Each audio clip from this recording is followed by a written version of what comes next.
So apologies in advance if I seem a little bit all over the place or a little bit wonkier than usual, but this is just where it's at. Oh, this is gonna be rough. This is gonna be rough. She's an attorney. He, gosh, what does he do? He's I'm mixing it up with my lovely wife. He also works in law. So sorry, that's me not talking a lot about that book. Hi everyone, it's Audrey and welcome back to Chapter and Converse. Today's video is going to be my April wrap-up video, and full disclosure, I am getting over being sick, so I feel like I sound kind of funny. I sound really funny to myself. I'm for sure not top of my game, but I am riding a wave of Tylenol, cold, and sinus, so I am somewhere between like not my best self and like my absolute best self all at the same time. So bear with me as we go through this video. I'm gonna try and keep it to the point, which is not really my forte, but let's just kind of see how it goes. So I started out the month doing Booklist Readathon, and I did a whole separate video about the 3 books that I read, so that one goes into like way more detail.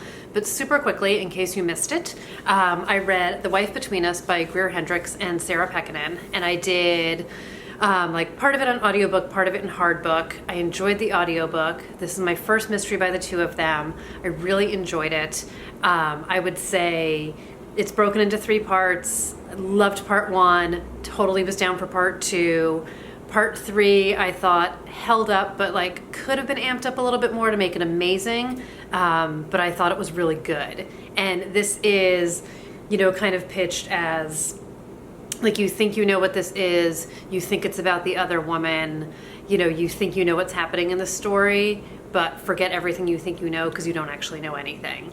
The second book I read is my fabulous 5-star read of Love and Other Words by Christina Lauren.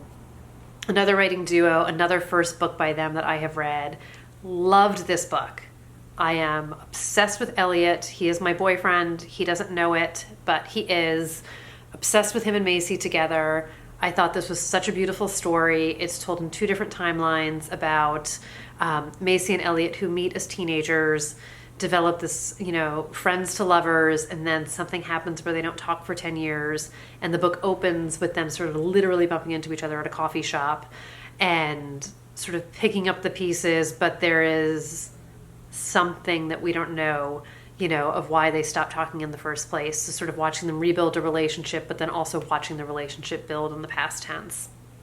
Like I cried, like I laughed, I cried. It was better than Cats. It was so good. Loved it, loved it. Totally down for Christina Lauren and anything else that they put out. And then the last book I read, which was one of my most anticipated reads of 2019, is My Lovely Wife by Samantha Downing. And this was, like, to call it a thriller, I feel like doesn't quite nail it. It is Mr. and Mrs. Smith meets Dexter is how it was pitched. There's not a ton of action to it, but we have this happily married couple, suburban, 2 teenage kids. She's successful, he's successful, they're in a great community, they have lots of friends, everything's great, and then like you pull back the curtain and they kind of murder people for fun and like to spice up their marriage and to sort of like excite each other. It's a twisted couple. It's so good. It is super dark. You just have to like be in it. You just have to trust the story and go on the ride. Why I say it's not totally thriller in the sense, so obviously, yes, there's murder, but what surprised me in a great way is this is a very big exploration on the marriage between them and why they do what they do, sort of how they got to the point where they do what they do, about their relationship, about them as parents, about them in the community, them as friends, every action they take, every decision they make, the implications of all of it, the choices that they make. It was so fascinating to me to read what was really a people story and less about sort of this grisly murder. So yes, there is some murder to it, obviously, because it's what they do for fun. But it is surprising in really great ways, and I loved it. And I couldn't recommend it higher. I wanted like a little more out of the climactic scene, so I was totally satisfied with the ending of the book, but I just thought, you know, you sort of have like everything leads to this point. I thought there could have been like a little bit more, but it doesn't take away from the overall book for me because I loved it. Great storytelling. It's a first-time novel. I can't wait to see. I can't imagine what Samantha Dowling's going to come up with next, but I totally loved it. Highly recommend it. The next book I read was from my reread list, and that is Frenemies by Megan Crane. And I touched on this in my Netflix tag video, but in case you missed it, very quickly, this book came out probably like 12 or 15 years ago, very much in the chick lit vein. It is about this girl, Gus. She is on the, you know, the cusp of her 30th birthday and sort of taking stock in everything. And it's taking stock in her job and where she is in life and her relationships and her friendships. And sort of the catalyst to all of this is a group of friends that all went to college together. And this one boy in particular in the group, whose name is escaping me, Nate. And sort of the whole time they were in college, Nate had this on and off girlfriend. He eventually broke up with her, and him and Gus have been dating for like 4 or 5 months. And she walks into his house one night and sees him making out with a friend of theirs who was also in the group, who was Gus's roommate freshman year, and her world kind of gets shattered by this. And where it sort of goes beyond sort of cookie cutter type of a thing is it really, what I liked about it the first time around and what I liked and kind of connected with this time around is it's really about kind of that time in your life where people start to move on from one another and people start to change and people get married and people have kids and people move to bigger houses and people take on different jobs and different responsibilities, and not everyone is going to be along for the ride the entire time. And just because you were friends when you were 19 doesn't mean you're going to be friends forever, and that can be very gut-wrenching. And I think, you know, as devastating as it is to break up with a partner, it is so devastating to break up with a friend. And it's a completely different relationship. It's a completely different intimacy. And there's a lot about that. And there's a lot about feeling left behind. There's a lot about sort of not being at the same stage of your life as others. She lives kind of in the same apartment she's had since college. And, you know, one of the reasons I fundamentally connected with it is, you know, we both went to BU. She's got an apartment a few blocks from Fenway, which is where my first apartment was. I lived in Boston for a bit after I graduated college with the circle of friends I went to school with, so there was a lot of connections there. Her friend group reminds me a lot of my friend group, and I loved it. So what I will say is so many sentimental vibes off of this. There was so much about this that was literally like my life, so I think that's why I connected with it so much. I enjoy Megan Crane's writing. I think she's funny, she's witty. I enjoy the characters in this. I do think if I read this for the first time this month, I don't think I would have the same feelings about it. I think my love for this book is tied a lot to sentimentality of the first time that I read it. This is not, I've read it multiple times. So this isn't the only time since then that I have read this. It was fun to underline new passages. It was fun to dog-ear more pages. It was fun to shake my head at things I had underlined before. It was also interesting to see things I'd underlined in the past that don't resonate with me anymore because obviously, you know, thankfully I have changed a lot in the last 10 years. So I do very much love it. I'm a fan of hers. She doesn't write these kinds of books anymore, but definitely a fan. Glad I reread it. It's definitely holding a place on my shelf still. The next book I did an audiobook for, and that was Sadie by Courtney Summers. And this was the first Courtney Summers I had done, read, listened to, whatever we want to call it. And people were raving about Sadie last year. And I sort of had like a hint of curiosity about it, but not a ton. But everyone who talked about it said, like, do the audiobook because that's the way to go. So I sort of put myself on a wait list. I don't even know how long ago, and it just popped up. But it's probably been months. I'm not even exaggerating. And I'm so glad I did the audiobook because I get it. And I knew very little going into this book. So I knew it was YA. I knew it was a mystery. This girl, Sadie, her younger sister was found murdered, and she sort of goes on this revenge quest to get the guy who did this.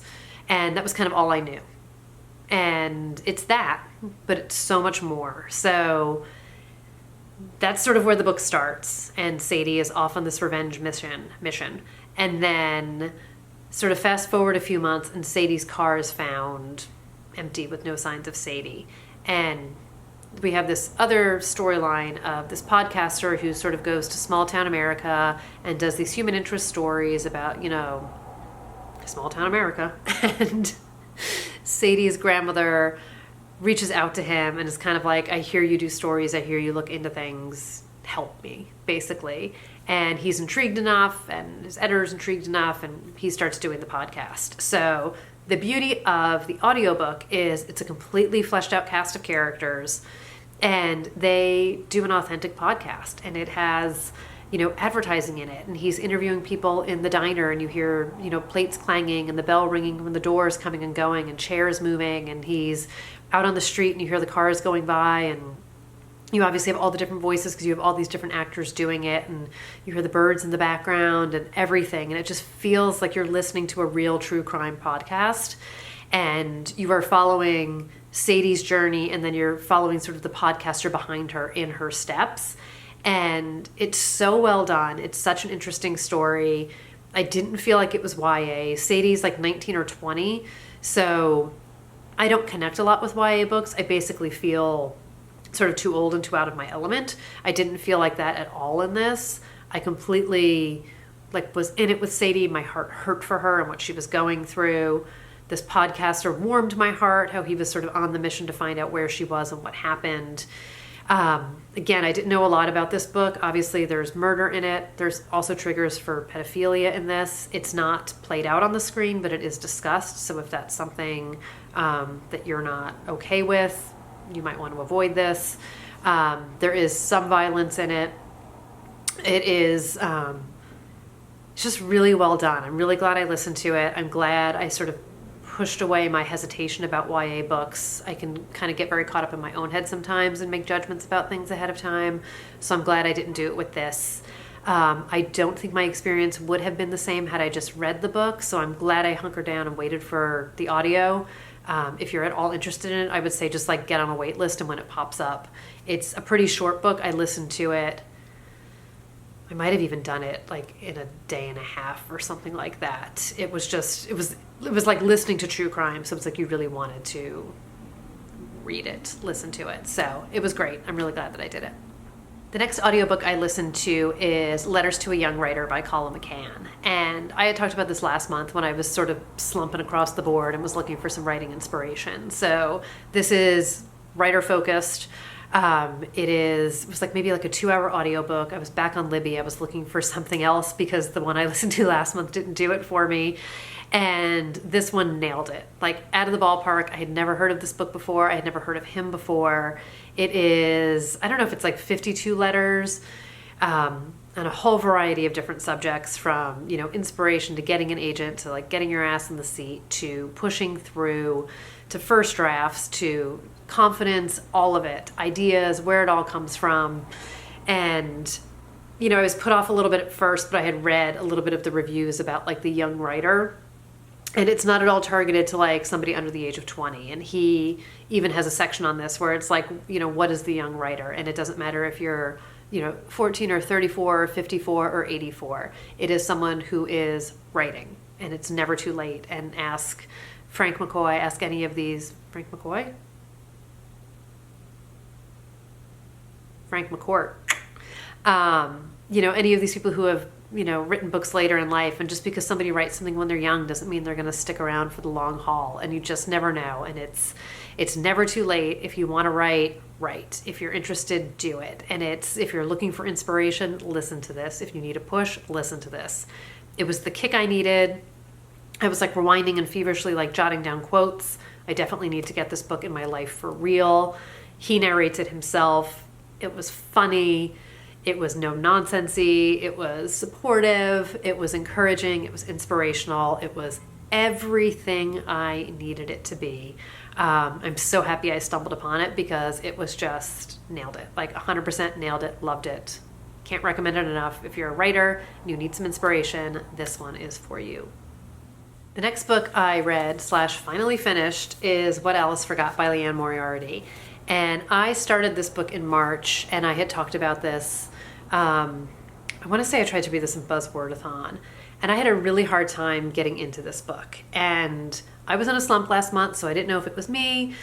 I've read other Leanne Moriarty that I really liked, so I didn't think per se it was her, but I had a really hard time just sort of like getting into a mode where I wanted to go back and keep picking up this book again. Like I kind of would forget about it. Not trying to make fun of the title of this. The premise of it I loved. So it is Alice is 29 and she's pregnant with her first kid and she's married and they just bought this fixer-upper house and like her entire life is ahead of her and she couldn't be happier and like everything is blissful. And then it's like she wakes up on the floor of her gym. She fell off her spin bike. She's 39. She has 3 kids. She's getting divorced. She has no memory of what happened in between. She has no idea who half the people in her world are. She doesn't know where people she was friends with have gone. Her relationships are all messed up. She doesn't even know what's happening in her life. She doesn't know her names of her kids, never mind that she has kids. And she is like totally out of her element. So I'm down for that. It's like Remember Me by Sofia Kinsella. Give me one of these memory loss kind of movies or stories. Like I am in it to win it. I can completely wrap my arms around this. And this I could not wrap my arms around. I finished the book. I will say I read like the last 100 pages in one sitting because I wanted to know how it was going to end, and it finally picked up the pace. This was like such a slow book, and not in a slow burn things are happening, but like she was probably, so she like falls off her spin bike and like, I don't know, like the second page of the book or something. She's in the hospital for like the first 130 pages, but nothing happens. And it's like the doctor comes in, her sister's there, but like nobody's really telling her anything. And she has like these little kind of fuzzy that reminds me of, wait, I can't quite hang my hat on what that was. And she flashes back to like when times were good with her husband, but like nothing happens. And she finally comes home, but it's like everybody's dancing around why she's getting divorced and where things took a turn in her life and why basically like her and her sister aren't friends anymore and why the neighbor hates her. And there were these neighbors who moved in across the street sometime during the last 10 years.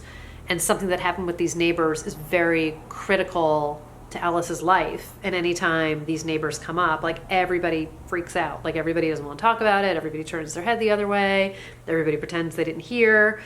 And obviously it's a big key to the story. And what really infuriated me about it is like Alice wasn't just like, just tell me what the deal is. Like, let's save us all 250 pages and tell me like what the deal is with those people across the street and why nobody wants to talk about it. And I just found it so annoying because I would like to think that if I woke up and didn't remember the last 10 years of my life, but I knew that there were 2 people that played a critical part in it, I would be like, tell me what's up with those people. Just tell me. Tell me what's going on. They don't live there anymore, but tell me why not. Tell me what happened. So Alice annoyed me. She really did. I liked a lot of her. There was some good humor to this. This was not at all a mystery. Even when you finally kind of found out what the thing was, it wasn't like this big boom reveal. I did like the relationship with her and her husband. I enjoyed them very much in flashback. There are some very funny moments of Alice trying to navigate the present, especially with the children. So I did appreciate that part of it, but all in, Leanne Moriarty has done better books. This sort of trope has been done better in other books, so I would say skip it. It didn't hit the mark for me. It was not necessary that it was this long of a book. So I finished it, but I didn't like it. But for a book that I did like, I did the audiobook of For Better and Worse by Margot Hunt. And I had read Margot Hunt's first sort of foray into like mystery thriller Best Friends Forever a couple months ago. And I liked it but didn't love it. It was definitely very sort of like Last Mrs. Parrish vibes, but I feel like it could have been so much better. I wasn't totally invested. There wasn't enough character development in that. So I don't know if I said this in my video or in my Goodreads review, but like you could tell it was a first mystery, I would say, even though she has written, I think, like a dozen books of women's fiction under a different name. But I will say there's a marked improvement from Best Friends Forever and For Better or Worse. The premise of this book is 100% what sucked me into it, and I was not disappointed. And this is another one, so this is going to sound like deja vu. There is a married couple. They live in Florida. They have a young son who I think he's like 7 or 8. And the book opens, they are in law school, obviously before they get married, before they have their kid, they're on their first date, and they're both kind of like egotistically boasting about how they're going to be great lawyers and they're going to be, criminal attorneys and defend criminals and get people off, or put the criminals in jail because they're all so stupid. And, this couple they're so much smarter than everybody else. And they are going to, I want to say it's Nat and Will, these criminals are too dumb to commit murder, and that's why they get caught. But the two of them are so smart that they could get away with murder and not get caught. They could commit the perfect murder and no one would find out about it. So like, wink, wink, nod, nod, haha, first date, we're both trying to impress each other. And then you fast forward to them being married and having a kid, and something happens in their small community that sort of jeopardizes their child. And this conversation comes back up again, and it becomes very much a story of what would you do to protect your family? What would you do in the name of sort of revenge and vigilante justice? And what would you do for your spouse? And what lies would you tell? And what steps would you take? And how far would you go? And it is told from the wife's perspective and then the husband's perspective. Again, I did the audiobook, which was really good. And I was in. I was 100% in with this. I was down with them doing what they were doing. I was down with the crazy thoughts and the conversations and the steps and all of it. It was fascinating to me. I really, really, really enjoyed it. I thought it was a really well done book. And I had somebody ask me on Instagram if I would recommend that versus My Lovely Wife, which again, you've got both of these books where you've got couples doing crappy things. And I would say I enjoyed them both very much. And I had said, My Lovely Wife to me definitely ranks higher, partially because I think it's a super unique premise. It's much darker, which I loved. And if you want to get into questions of morality, I think for better and worse, there is a level of understanding what motivated those parents to talk about what they talked about, to consider what they consider. In My Lovely Wife, I think even when you get to the end of the book, there's still a lot of like, it's a much different kind of a story and a much different kind of book. It's similar in the sense that there's huge exploration of marriage and relationships in both of them. The things that you do and how that has ripple effects and sort of how you got to that point in the first place. But they're both very interesting character studies and relationship studies. But I do think My Lovely Wife takes it to a whole different level and starts at a whole different level. So if you have to pick one, I would pick that one. But if you have time for both, I would absolutely do both. I'm very curious to see what Margot Hunt does next. This is another book that I'm keeping my eye out for. So if I can find it discounted somewhere, I'm definitely going to pick it up because it is one that I would enjoy physically reading. And it's a story that I'd like to be in again. Next up is Jane Doe by Victoria Helen Stone. And this is a book that I picked up a couple months ago.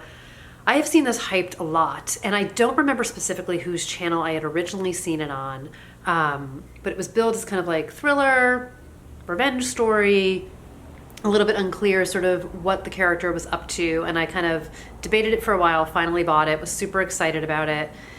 I want to say it has like 4 stars at least on Goodreads. Like, people love this book. I did not love this book. I liked Jane. I felt very unfulfilled at the end of the day with this book. And I wouldn't say it was thriller per se. Like, it's not that fast-pacedness. Not that you need it to be. I feel like thriller is kind of like, maybe not the right word, but it's not what I thought it was going to be. And is it maybe that's my fault. Or, maybe I just didn't get on with it. But this is about Jane. Jane is in Minneapolis, and she is out for revenge. And I'm just going to kind of keep what's happening on the back cover here. So she is out to get revenge on this guy, Steven. And she gets a job at his company, inserts herself into his life, his family, his bed, all of it. She is willing to basically do anything to exact the revenge she wants to get on this guy.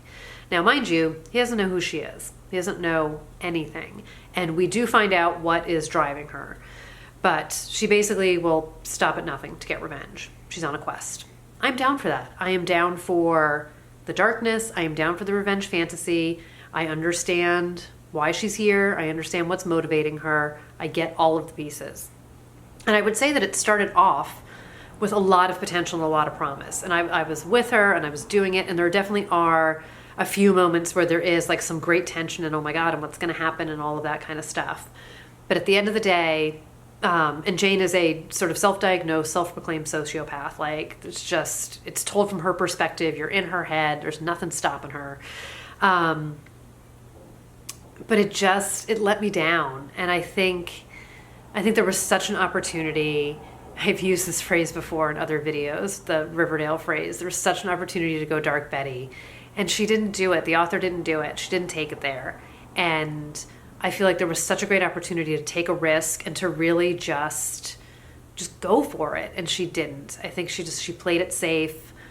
I didn't want her to play it safe. I want my darkness dark. And I don't know if it's other books I've read.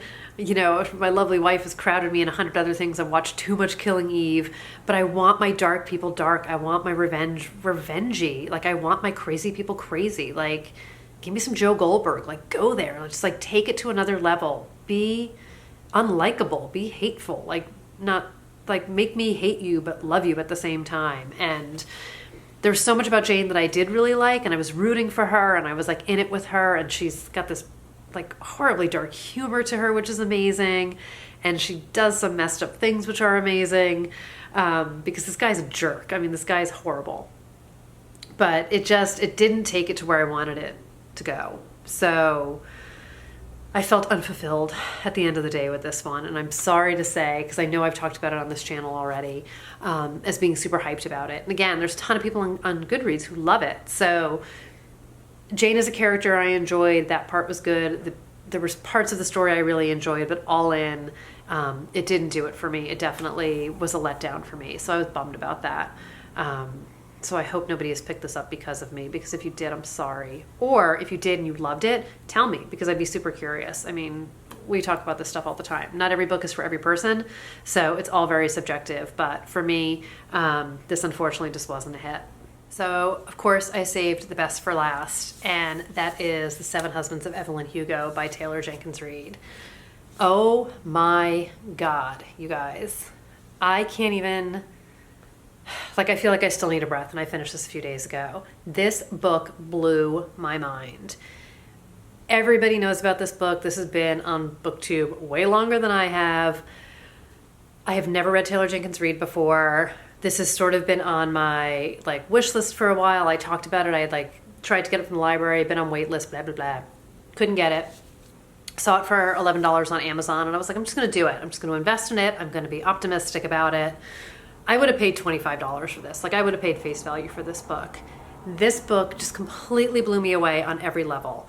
The writing of it, the storytelling, the characters, all of it across the board.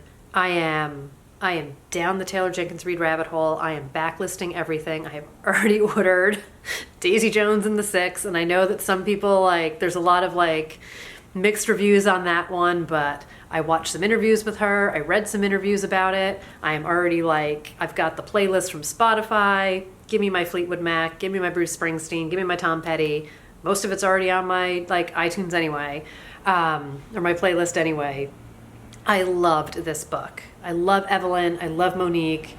I love all of it. So I feel like it's not even worth doing like a dedicated review, because I feel like there's so many dedicated reviews that have come out on this book a long time ago.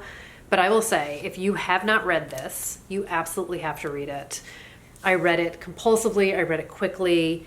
It is historical fiction. Our lovely Evelyn Hugo, she was a movie star, kind of starting in the 50s, through the decades, Hollywood, the movie producers, all the hijinks that went on behind the scenes, all of the plotted out relationships, all of sort of the puppeteer actions that were happening, how the studios were built, how they were created, how the relationships were curated, how the images were curated, sort of what a life that could never exist in this day and age of everything being online. And she, like everybody said, like, you want to just jump on IMDb and like look up all her movies, but she's not real. But she feels so authentic. Her entire universe of people feel completely authentic to me. I get it. I believe that all of this stuff could have actually happened. Taylor Jenkins Reid did such great research about, everyone from Elizabeth Taylor and Rock Hudson and the different producers at the time and the different studios at the time and Montgomery Clift and sort of all these different actors and all these different relationships that people were having, Rita Hayworth. And I think just what a phenomenal job she did as an author, as a researcher. I am in awe of her as a writer. I'm in awe of her, dare I say, as like a fellow writer. She is just magnificent in her storytelling and her writing. But this book like shook me to the core. I just couldn't believe it. I just couldn't believe how good it was. It was very reminiscent of the feeling I got when I read Beartown. I couldn't believe it took me this long to pick it up. I couldn't believe just how straight up amazing it was. Like, I don't even have enough words to talk about how great it was. Blew me away. I honestly can't wait to read it again. It was that good, but I loved this book with like my entire heart. So good. If you haven't picked it up, get it. You won't be disappointed. There is such a sort of lesson to be learned from it, I would say. And I love, Monique interviewing her in present day and how she's learning from Evelyn and learning from the mistakes Evelyn made and the choices Evelyn made. And Evelyn's not always a likable character, but I dare you not to love her, so to speak. And I love how Monique just learns from her. And there's just so many great takeaways from this book. But hands down, one of the best books I have read this year, one of the best books I've read ever. Can't talk enough about it. So good. Get it. So that's my month. So excited about it. Such a better rebound from March. March was a struggle streak for me. So despite the fact that I sound like I'm struggling, and I definitely am, from a reading perspective, I'm totally not. That writing book really did give me a good kick. I have started writing again, which makes me feel really good. I've got some great ideas that are percolating, which makes me feel really good. I'm just obsessing about a few authors, which is really exciting from sort of both sides of the fence as a reader and as a writer.